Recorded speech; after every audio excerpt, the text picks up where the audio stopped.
I'm very pleased to welcome you today on behalf of Physicians for Human Rights to the 17th of our webinar series, today exploring the role of COVID-19 through the lens of health and human rights.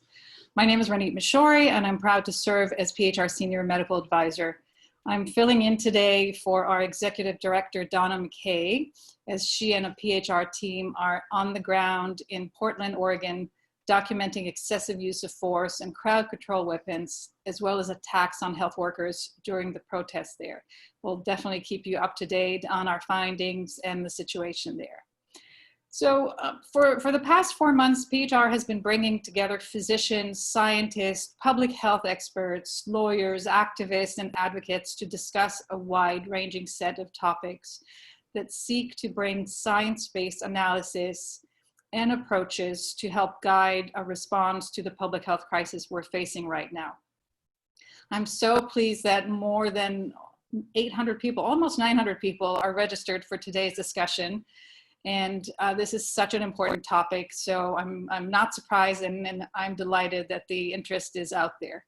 Today we will hear from 4 outstanding experts on the disproportionate and devastating effects of the COVID-19 pandemic on American Indian and Alaska Native populations. Our panelists represent activist physicians as well as advocates working to end health disparities, structural racism, and discrimination. I'm very thrilled to introduce today's moderator, whose CV is one of the most impressive in public health and human rights, and who was a professor of mine at Hopkins, even though he doesn't remember that, it was many years ago, Dr. Chris Beyrer.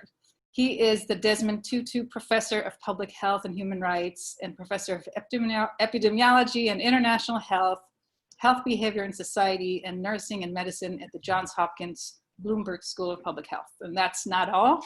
He also serves as the director of the Johns Hopkins Training Program in HIV Epidemiology and Prevention Science. He is a past president of the International AIDS Society and was selected to membership in the National Academy of Medicine. Currently, he is serving in the critical role of Senior Scientific Liaison for the COVID-19 Vaccine Prevention Network. And he is someone who has built a career focused on health and human rights. And PHR is incredibly fortunate that he also serves on our advisory council. Chris, thank you so much for making this time, especially while you're working on hopefully on a COVID-19 vaccine. And thank you for moderating our conversation today. And I'm going to turn it over to you right now. Well, thank you so much, Ranit, and it's really a pleasure and an honor to be here. PHR is such an essential organization, wonderful group of people, and really honored to serve on the advisory committee. I think we all have really been perhaps not surprised, but nevertheless greatly pained to see how quickly the health disparities that we have known in so many other health conditions in this country have rapidly reemerged in the context of the COVID epidemic. It has really been striking.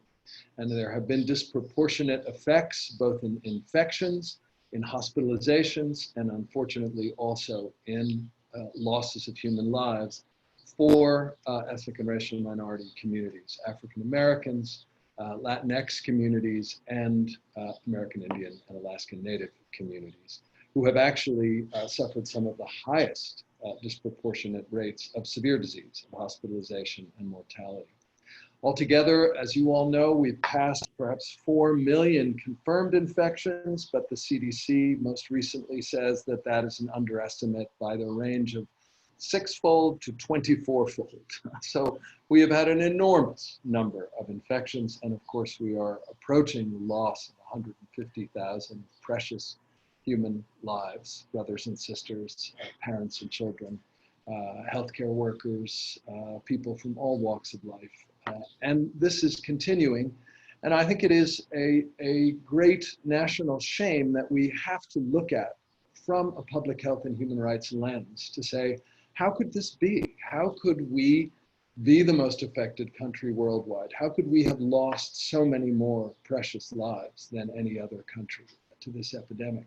And I think the answer is that we have not had, and we still do not have, a national level federal response that is an extraordinary thing to say. We still have not established the kind of testing that we need nationally, and there are still problems with all kinds of elements of testing operationally, but also equipment-wise, and that is also true for personal protective equipment.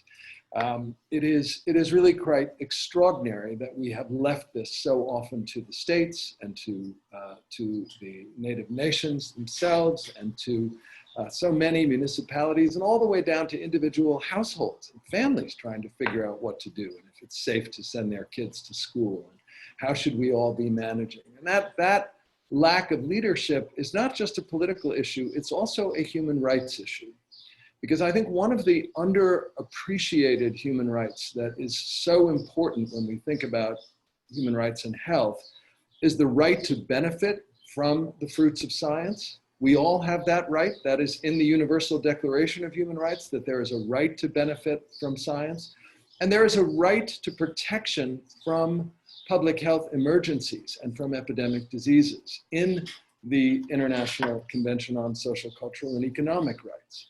So we are all right now in a situation where our rights to benefit from science are being actively violated by the failure to implement an evidence-based, scientifically sound national public health strategy to combat this epidemic. And the fact that so many of our minority communities, including our indigenous peoples, are paying such an extraordinary price for that failure is both unjust, it's a human rights issue, and of course it's a public health issue. So I wanted to frame that, but I also want to say that we all understand that is the baseline I think that we're operating from, but we're here today to talk also about resilience, to talk about the perseverance of American Indians and Alaskan Native people in the face of a very long history of disproportionate health burdens and also, unfortunately, of epidemic diseases. We have an extraordinary group of leaders from Native communities to speak to us today. I'm really honored to be able to introduce them. And what we're going to do is I'm going to introduce each of our panelists in turn, and then they're going to make their opening remarks, and then we will come back all together for a conversation among these really extraordinary people and with all of you. And we are seeing questions in the chat. We'll be monitoring that. We won't ask our panelists to have to do that.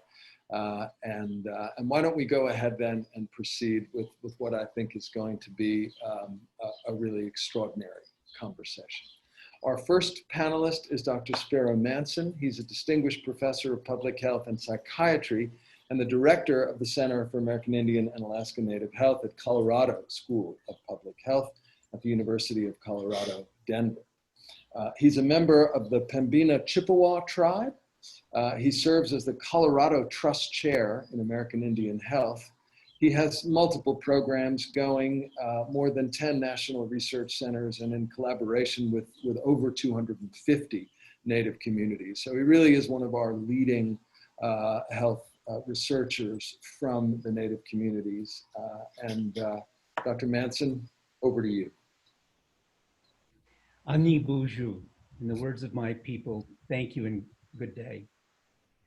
I'd like to begin my remarks by sharing observation that emerged in a February 2020 interview of an Athabascan elder about the pandemic. He stated, quote, "Once more darkness descends upon our people and this land. It bears many names: smallpox, the flu, measles, typhoid, TB. Today, a virus. Suffering and death always follow. Yet our traditions shine brightly, casting light to guide the way. We again struggle to survive, buoyed by these traditions, but now armed as well with medicine and science, weapons of the Western world. The challenge is how to bring both to bear on this danger so we may live on." As these powerful words underscore, the novel SARS coronavirus 2, sweeping across our country, has reawakened the pain, the fear, the stigma, and loss of past outbreaks of infectious diseases among American Indian and Alaska Native peoples. It amplifies fractures in the social fabric only recently covered over and exacts a terrible toll by exacerbating the health disparities that place us at added risk of sickness and death. You've had glimpses into these circumstances, largely through the eyes of the Dene or the Navajo in the Southwest and the Lakota of the Northern Plains. Most of this attention has emphasized challenges, namely our vulnerability, the heartbreaking battle to constrain contagion, the lack of resources to care for those afflicted by the virus, and the mounting consequences for our members, families, and communities. However, it's not simply a matter of survival, but rather of survivance. Recapitulating a way of life that nourishes indigenous ways of knowing, this time extended by lessons from a contemporary pandemic. The virus has deeply penetrated our communities. It presents elevated risks for Native peoples who experience substantial health disparities, as you, Chris, noted a moment ago. American Indian and Alaska Natives face barriers accessing healthcare that hinder testing and treatment. As that Athabascan elder's remarks remind us, American Indian and Alaska Natives are no strangers to epidemics, dating all the way to the 1490s when we were first discovered, to present day. But not unlike today, blame the victim beliefs are paraded then and now as explanations for our vulnerability to the ravages of these pandemics and difficulty weathering the consequences. In the late 1800s until the early 20th century, words like dirty and illiterate regularly appeared in newspaper accounts of the spread of smallpox, tuberculosis, and influenza among us. Before dismissing these attributions as belonging to the distant past, one only need cast back to 1993 reports of the hantavirus in the southwest of the United States. It was initially known as the Navajo plague, Four Corners virus, and the CDC labeled it the Muerto Canyon hantavirus. Mouse droppings were associated with its transmission, as you likely know, and linked in turn to descriptions of reservation dwellings as, quote, filthy, squalid, unhygienic. Stigma abounds now as it did then. This unfortunate history deeply colors American Indian and Alaska Native views of the COVID-19 virus. We fear the social and cultural disruptions that history has shown to be close companions of outbreaks, epidemics, and pandemics. As a result, tribal communities today emphasize self-governance and sovereignty as we seek greater control over our lives, our lands, and our healthcare. Scholars, healthcare professionals, advocates, policymakers, and funders such as yourself today joining in this conversation have a unique collective opportunity, indeed an obligation, to join Native peoples in bringing to bear the strength of tribal communities, of science, and past and present lessons from public health to battle this pandemic. It's not only an opportunity, but an obligation. We need to recognize that it's a moral imperative, that we have an opportunity to join a broader world and contribute to which all Americans are a part. This is a challenge we are capable of meeting. Thank you. Thank you, Sparrow. That's marvelous insights, and we're going to hold that Athabascan elder's words, I think. Come back to. Our next panelist is Dr. Shaquita Bell. She's the medical director of Seattle Children's Hospital Center for Diversity and Health Equity. She's a practicing pediatrician at the Seattle Children's Odessa Brown Children's Clinic, where she's a site coordinator for resident education, and she also coordinates the foster kinship care programming at the clinic. She's a clinical associate professor of pediatrics at the University of Washington, and she is Cherokee on her mother's side. Dr. Bell, please. Thank you. Thanks for having me.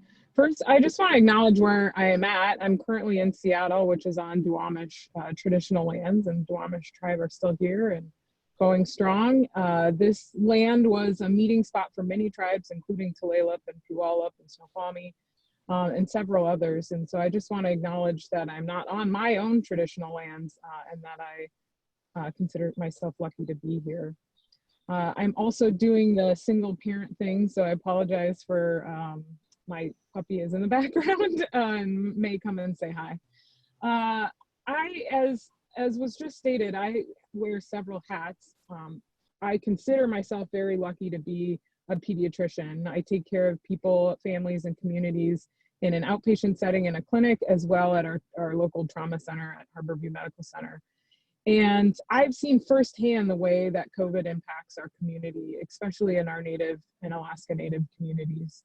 What has really stood out to me is that our values that make our people strong are some of the reasons why we are doing so well in many places. And I want to sort of shine a light on some of the things that are going successfully.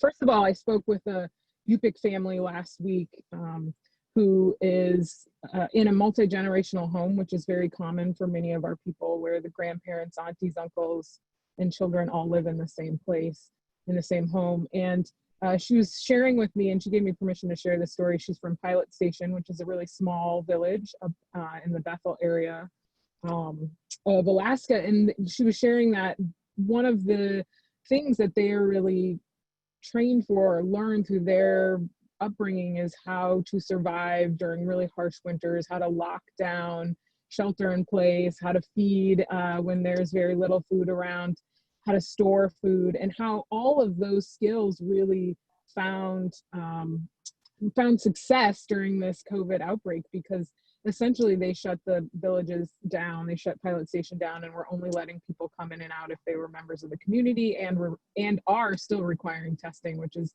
been really successful. The only person to have acquired COVID is somebody who was a delivery person bringing supplies to the village, and fortunately did not spread it to anyone else. So there are some really great stories out there, and I think this story in particular brings out the fact that our community lives in multi-generational housing. And when our government and our leadership said things like shelter in place and keep elders away from children, I think it was really unrealistic and unintelligent or uninformed about the ways that this impacts communities. The other thing I'll share is that here closer to home in Seattle, the Lummi tribe, which is just north of us about an hour, also really had a very successful response to COVID-19. They have a doc up there who is from their community. His name is Dakota, and he and the tribal government and the elders essentially came up with this plan in January, February to have everyone shelter in place, primarily focusing on the elder population. And then they built with the younger generations a delivery system where people would bring food and supplies to the elders and leave it on their doorstep. And then all their medical care went to telehealth. And they started having community meetings and community governance over telehealth. And this was extremely, extremely successful. And their story was shared in the New York Times as well as Seattle Times. And I just cannot highlight enough that some of the things that make us so strong as a community that have protected our cultural beliefs, that have kept us around through genocide and through systemic racism, are the very things that are helping us be successful at this time. There are some downsides to COVID as well. Many of you probably heard that the federal government landed in Seattle last night with the plans to support the infrastructure of the Seattle Police Department, which is very concerning.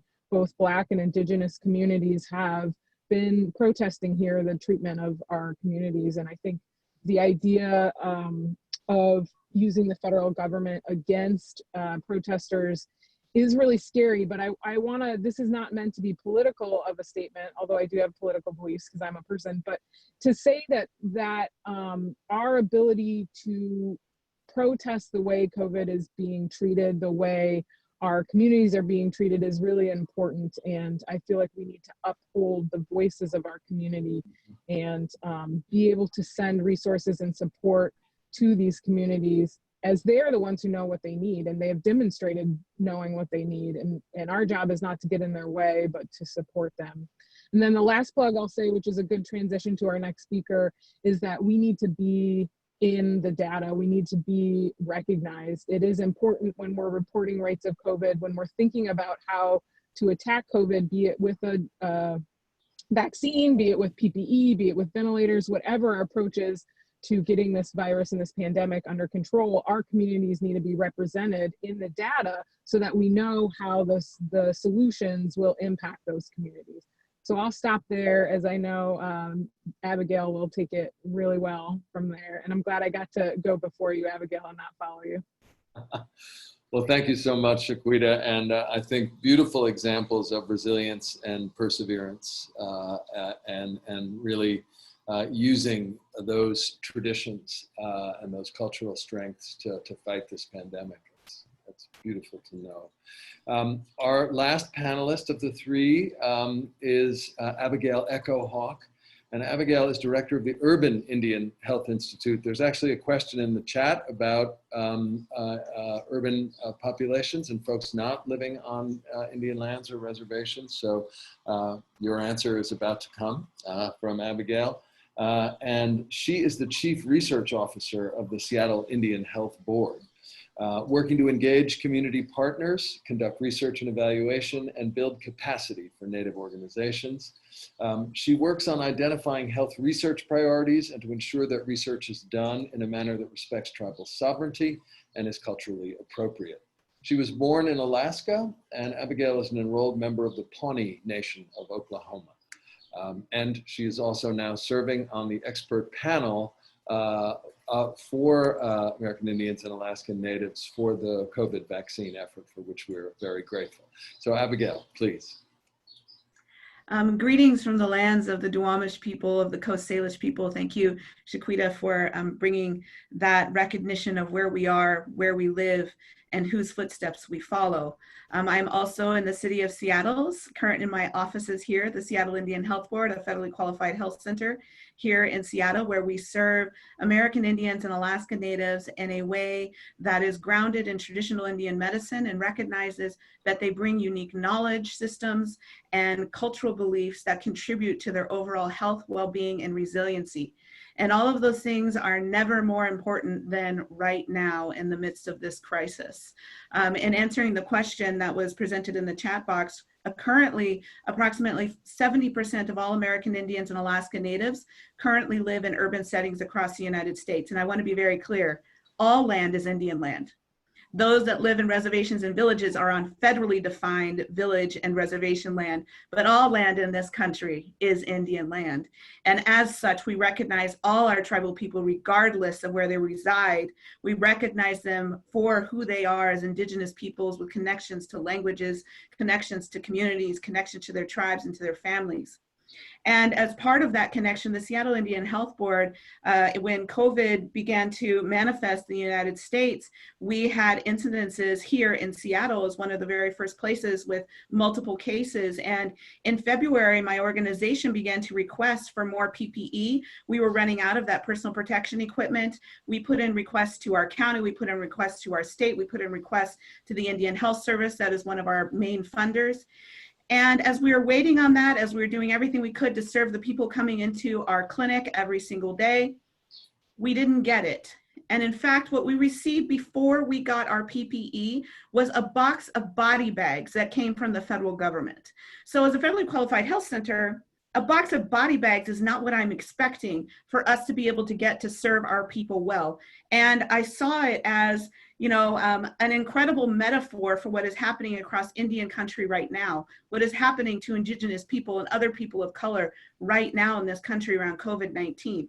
We are disproportionately impacted. When we say that we're disproportionately impacted, it doesn't sound as severe as I'm feeling it, or as severe as I know the families and the relatives who have lost loved ones are feeling it. It's not strong enough to say, for people of color, for Native people, we are dying, we have higher rates of COVID, we have lack of access as a direct result of the non-treaty. The federal government has not been fulfilling our treaty obligations to ensure that we have good systems of healthcare in this country for our Indigenous people. And what I want to tell you is the system is working. The system is working. It is effectively eliminating us. It is working. This system is broken. It was never meant to serve my people well. If we look back in February of last year during the government shutdown, I don't know if everybody is aware that Indian Health Service programs funded by the United States They did not receive any money during that government shutdown, unlike the VA, unlike CMS-funded organizations. We had clinics that were shutting down. We had folks who didn't get their diabetes medication. We had folks who weren't getting their asthma checked. We had clinics that completely shut down. That just happened not even, a year ago. That has created a situation, along with many other injustices, that has created this perfect environment to harm our people and to do what the system was meant to do, and that is to eradicate us. And I see it even more evidently, not only within the population that we serve within our clinic, but also within the data, because I also direct the only national tribal epidemiology center that is looking and doing the data collection and the epidemiological surveillance for urban Indian programs. And what we're finding is we're not in the data.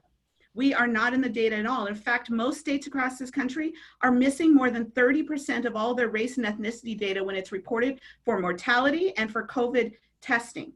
So how are we going to be making these data-driven decisions that are being made at the policy level, at the state level, and at the county level if your data does not include people of color? We are actively advocating for my tribal epidemiology center and the others in the United States.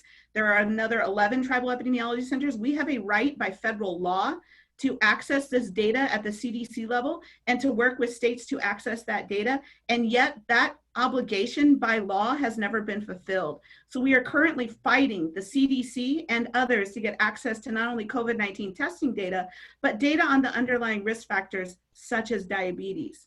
We are also fighting to ensure that the Indian Health Service system, which has never been fully funded, is finally, during these CARES Acts and these other opportunities at congressional level, that our tribes, that our Indian Health Service program is actually funded at the level it needs to be.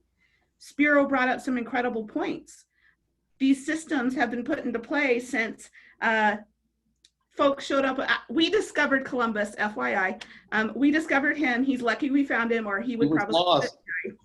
So those are kind of the key issues that we're working on right now. And there's incredible opportunity to address these atrocities that are happening to Indigenous people here in the United States that are absolutely violations of our human rights. I would say that Western society has benefited from Indigenous science, but we have not benefited from Western science. So when is that right going to be established for Indigenous people in this country? Thank you so much, Abigail. Very powerful. I want to give you each an opportunity to respond to each other and crosstalk, but maybe just before we do that, there are two questions that have turned up in the chat. One, Abigail, very much relates to what you were saying, which is a question about the status of PPE funds and other relief funds for Indigenous communities.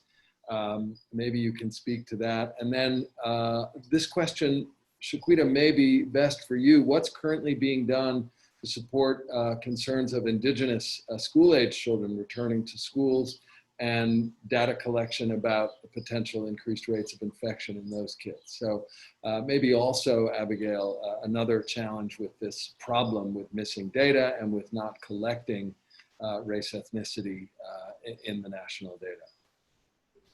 Yeah, so around the funds that have been coming through, so majority of the funds that have been flowing into Indigenous communities are coming through the CARES Act packages. For our Indigenous communities and our tribal communities, those have not, the formulas that they have used to allocate those to particular tribes has not worked. It has not been the right formulation.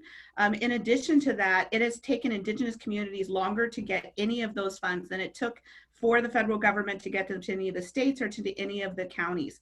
And so, for example, my epidemiology center, we were fortunate that tribal leadership ensured that there was money inserted in the last CARES Act for us to continue. My organization is doing the only national epidemiological surveillance of urban Indian health programs in the United States. And I was supposed to get money through the last CARES Act, and it's been months, and I have yet to receive it. And so right now I'm tapping into the incredible colleagues I have, such as Spiro Manson, his wife, Dr. Deidre Buchwald, and others who are working to provide me the support simply because we're not getting the funds to do the work. And that is happening across Indian country. So it varies place to place, but generally it's taken much longer to get those funds from that have come and we're supposed to be allocated to our Indigenous communities. And as a result, we're suffering. So too little and too slow in arriving. Absolutely. Yeah, I think just to talk about the PPE piece, to be clear, as long as we're funding police departments with tanks and tactical gear, we don't have enough PPE. We are all still using mask extension policies where we're trying to make masks last for a whole day. Some places making masks last for weeks. Reusing gowns, reusing gloves. I mean, we're doing this in ways to try to keep the patients and the staff healthy, but it is not, we do not have enough. And it infuriates me to see the budget lines for police departments when I go into a hospital to save lives every day and have to concentrate on how to not make my mask get wet so that I can keep using it for days on end. Right. Chris, So in terms of going back to school, oh, sorry, did you want to comment on the PPE? yes, I can come back to before school, you move to schools, yes. In addition, I think I want to expand a bit on Abigail's point about the CARES Act. It was not only too little, too late, Chris, but if you look at the language of the act, what happened is the ignorance around the nature of the structure and history of American Indian Alaska Native communities actually introduced language into the act that promoted the schism between federally recognized reservation communities and Alaska Native healthcare corporations and the broader corporations that they're a part of. Absolutely unnecessary. It just amplified some of the social fractures that we've seen historically that have been reconciled and now have been weakened once again. So it's more than just too little, too late. Okay. It also was actually causing harm in the way that it was structured. That's right. Yeah. Shaquita, did you want to? Yeah, so opening schools is a really controversial topic, and I can tell you as a member of the Academy of Pediatrics, our official view is that we should do whatever we can to try to get kids back into school, but the key there is to do it in a safe way. And I think, again, just sort of an example of how if we had better leadership on a national level, we'd be able to come up with ways to keep our kids safe better, like PPE and like resources for schools to be able to keep children distant. So I think it's complicated. I think from what I'm seeing personally as a provider who cares for children who are exposed to trauma, I think if you would have asked me last Tuesday, is it safer for a kid to go to school and be exposed to trauma, or I mean, to be exposed to COVID, or to keep our trauma rates climbing as they are currently, I would definitely 100% say we need to get kids back in school, because our firearm violence in this country are killing kids at a much higher rate than our COVID is. And then if you ask me today, I'd say it's complicated. I don't know. I think there is not a right answer right now, because we are not able to keep our children safe in terms of masks and hand washing and social distancing and paying our teachers what they need to be able to do all those things. Yeah, I think unfortunately that is very much where the consensus is in this conversation, which is that you know, we're not in the second wave, we're still in the first wave, and of course it's just not going well, and we have community transmission at unacceptably high rates in so many communities, and that just really begs the question about what is the safest way going forward. Two additional questions that have come in that I think would be really interesting to focus on for a moment. One is the question about what we know about COVID and what is happening with Indigenous communities in other countries. The questioner specifically raised the question of Brazil. So I don't know if that is an area where any of you in particular feel like you can comment with. There is certainly, again, some evidence of resilience, but also, of course, right now, a regime very hostile to Indigenous rights in Brazil. And we also know, of course, that there have been some quite severe outbreaks in Guatemala and in Mayan communities. And some of that has been due to American deportations and our mishandling of deportation. And perhaps the evidence will suggest, when we can finally do the work, that we've actually exported COVID into those communities, which would be a real tragedy if that is the case.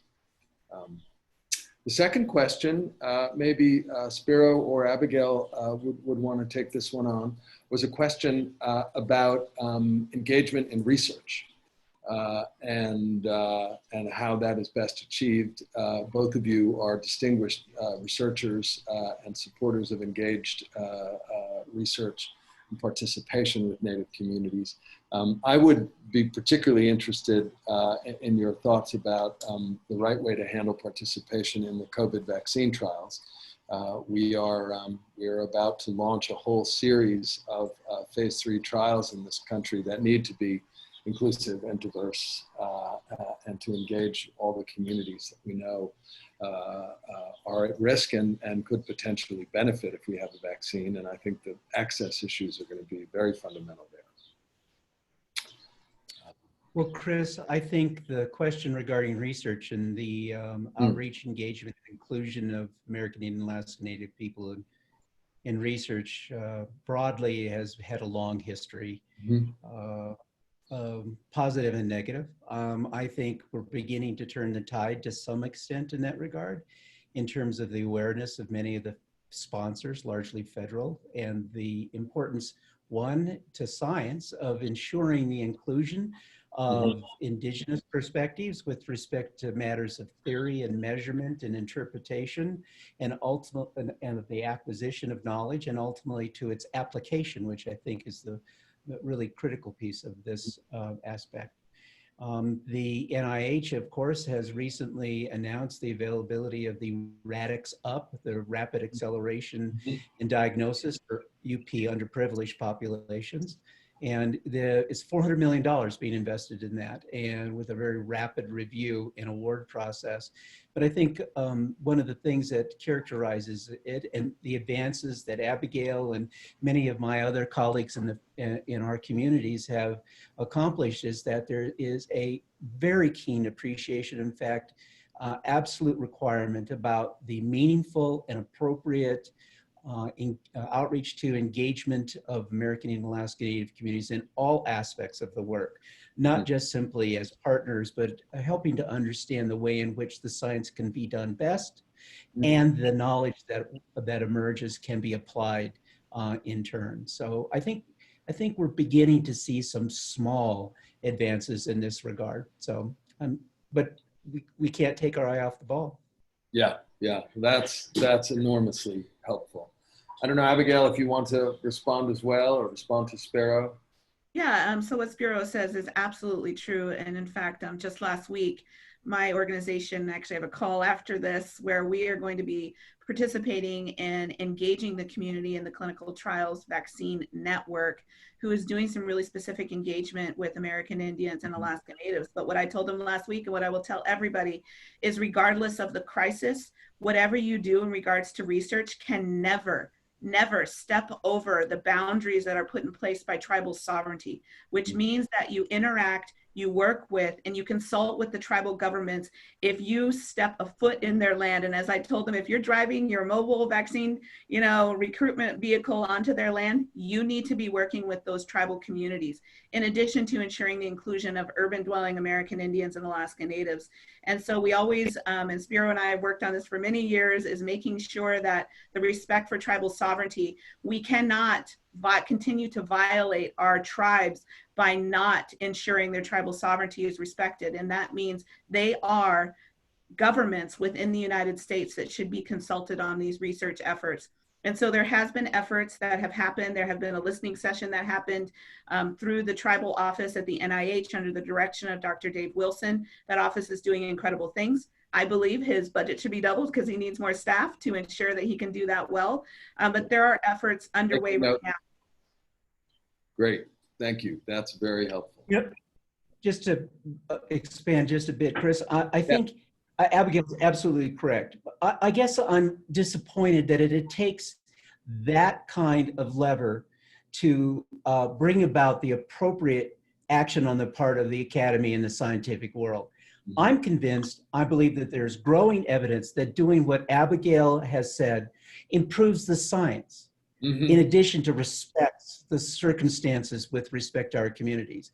And the evidence is growing abundantly to that effect. So it's a two-pronged, at least, approach. Improve the science by doing what's right. Yeah, yeah. You know, I would just reflect that we learned that so profoundly in HIV. And I think it was really, in some ways, the very first time that an affected community stood up and said, we need a voice at the table, and not in an advisory fashion, but at the table where these decisions get made. And so much came out of that engagement. It was a hard-fought battle to get there, but it really has transformed the way we do so much work. And I think, just as an example, that Tony Fauci has been speaking about this very loud and clear, how much science gained from groups like the Treatment Action Group and ACT UP and many others, Gay Men's Health Crisis, who really pushed for genuine inclusion and genuine engagement in the science and improved the science and improved the way the science is done.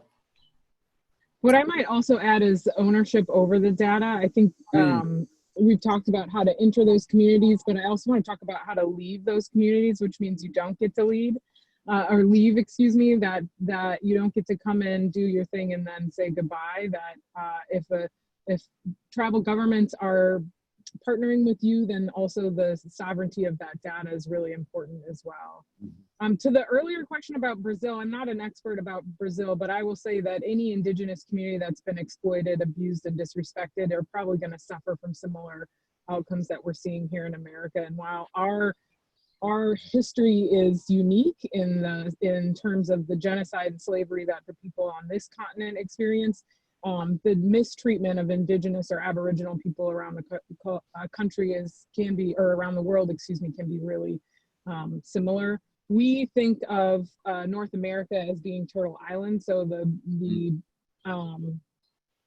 border that you might call Canada and America is not recognized by many of us. And I will say that I do have the pleasure of working with the Canadian Pediatric Society and their First Nations Métis Indigenous Pediatric Committee, and I will say that they are facing really similar concerns there as we are here in the lower half of Turtle Island.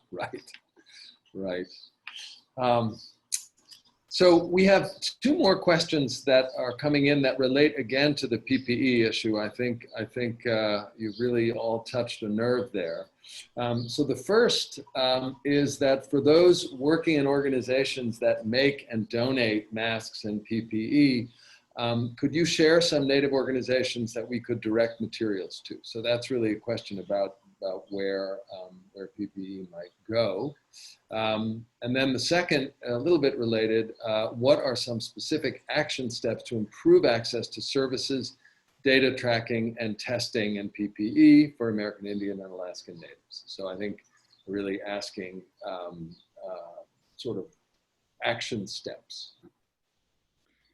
Regarding the data question, my organization has put out best practices for both data collection and data analyses for American Indians and Alaska Natives. And truthfully, I'm kind of surprised we had to do it. To me, it's so basic. But we have been working with hospital systems, counties, and states across the United States to get them to implement these changes. Folks simply aren't collecting the data, and they are effectively eliminating us as a result. I see it as the ongoing genocide against Native peoples eliminating us through the data. And so we have those guides. It's on my website, uihi.org. You can look at that. You can see the resources. You can also see what your opportunities for advocacy within your own organizations, your own counties, and your own states, because we need voices. We need folks pushing with us. We need true allyship, not just rhetoric. I would to answer the. Oh, sorry, Sparrow. I was going to take the PPE, so keep on the data. No, go ahead. Well, I was just going to say, much like you should learn about the land that you're currently on and how to recognize the indigenous people who were and still are on the lands that you live in, wherever you're calling in from. You can also look to local and regional partners in terms of donations. I know that most tribes, most tribal governments, most urban organizations, much like Seattle Indian Health Board and Chief Seattle Club, do have ways to personally connect with folks to donate PPE. There are several larger organizations, but my preference is when I donate to give to something that I know is actually everything's going to that place. So I would encourage you to do research in terms of your local and regional community and try to make directed donations. Very helpful. I was going to react to the piece, Chris, about pragmatics in terms of access to care and services, as well as contact tracing as an example. One of the benefits that I've heard from many of my colleagues, notably in urban programs, is the flexibility of the CARES Act money. That's apart from the time frame that is compressing its availability to invest in really creative and innovative ways to trace as well as test. But for example, supporting mobile vans to move out into sectors of the communities, given the fact that many of us suffer from stigma around these matters, and there are a host of barriers to our transportation to the screening sites, for example. We worry about getting labeled if our test results return positive and what that may imply. Imagine, if you will, either a middle-aged American Indian adult or an elder who has been screened and is determined to be positive, 2 weeks required quarantine. How do you maintain good health and nutrition? How do you get access to the other ancillary services? What are the kinds of wraparound supports that are required? Those are all major concerns that somehow are very, very distant when people and at the federal and state level talk about testing.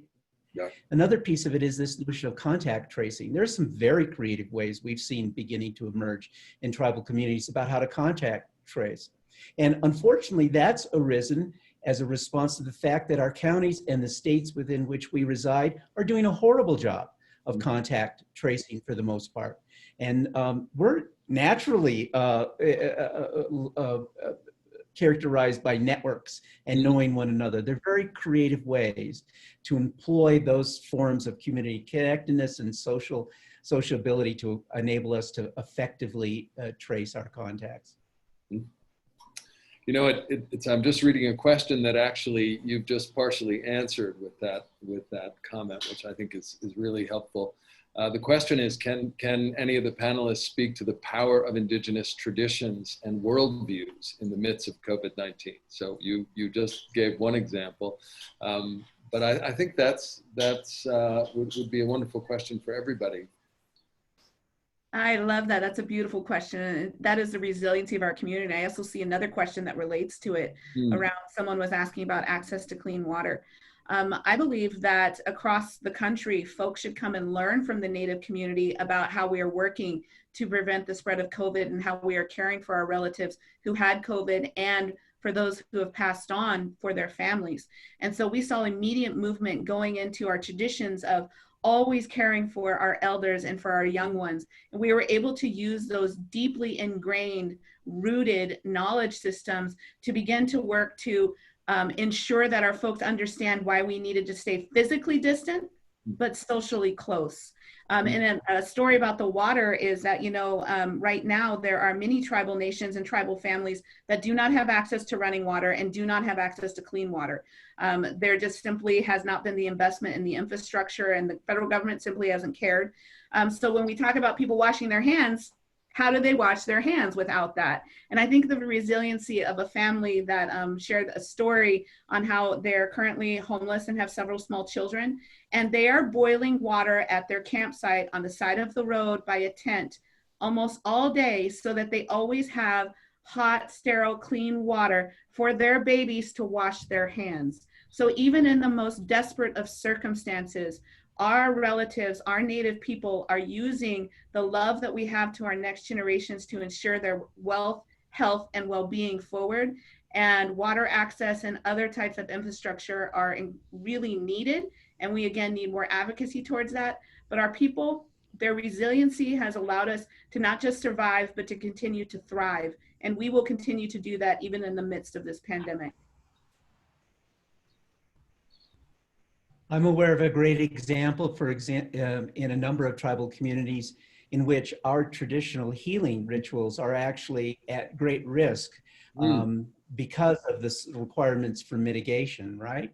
What do those rituals typically involve? They draw upon the power of the collective, bringing people together, employing and mobilizing the force of the collectiveness of our communities.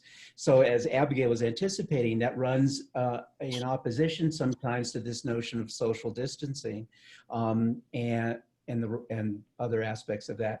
So there are at least 4 or 5 examples I'm aware of across Indian country where physicians have come together with traditional healers to identify ways in which mitigation practices can be appropriately employed within the context of traditional healing rituals. And they're a wonderful example of what that Athabascan elder was talking about, of bringing together the strengths of both the indigenous ways of living as well as the Western science and medicine today. And I think if we had more examples and awareness of those kinds of contributions across our respective worlds, I think we would be much better positioned than we currently are to address this particular pandemic. That's powerful. I would just summarize by saying we are for we and not for me. So, you know, it's very antithetical to the majority population or the majority culture that is America. In our Native communities, we are all about each other. The single individual is not prioritized over the importance of the community, of the elders, of the next generation. And because of that, taking care of each other just comes naturally. You know, we don't need a PSA that we want to protect our children and our elders. That's a part of our infrastructure of the way we are raised in our culture. And while our tribes are all each unique in their individual belief systems, there is a collective power in the fact that we believe in we instead of me. This is why we don't have much difficulty, Chris, with mask wearing among Native communities. Right. Because we respect the fact that it is worn not only for one's personal safety, but all of those who are such an intimate part of who we are. And it's true of other mitigation practices and how they get translated into exactly what Shaquita was talking about. Yeah, I think that's that sense of altruism and the care for others and the care for the community it's got to be at the core of resilience, right? And unfortunately, I think you know, it's one of those interventions, as we all know, that has been very politicized and kind of has become a divisive issue. The public health message somehow has gotten lost in a very false sense of individual liberty as you know, more important than our collective care for each other. So we really need to learn from what all of you are saying and get back to that as a core. I think, you know, when so many of us look at our colleagues in healthcare, we feel that, you know, people have just been extraordinary about, you know, being willing to put themselves and their own families at risk to take care of others, and the American people have really responded so well to that, but we have been divisively led, and we have had confused and confusing public health messages that are still unhelpful and are still undermining our unity. And I think that, you know, what we're hearing from all of you is about the power of the indigenous traditions to not be swayed by that kind of divisiveness and self-centeredness, and to hold on to what is really core values of caring for each other, caring for elders, caring for children. So I really want to thank you all for bringing that forward. It's very powerful, and it's a message I think the country really needs to hear. I'm mindful of the time, and I know that Ranit is back with us. And I'm going to hand it over to her, but just before I do, I want to just really offer my profound thanks to all 3 of you. it's really, really wonderful to have this teaching and sharing from you all. And I also want to thank everybody else in the audience, the folks who are listening, and many of you who contributed questions. I'm sorry we didn't get to them all, but we tried to get to as many as we could in the time. And now I'll invite Ranit Mishori to come back. Thank you. I never left. It was fascinating. Again, as you said, we're filled with gratitude. Thank you so much to Dr. Manson and Dr. Bell and Ms. Eckerhawk for, and of course to you, Dr. Beyrer, for this incredible conversation and guiding us through this conversation, which to me, at least listening, was at times infuriating, but also inspiring and filled with hope and resilience.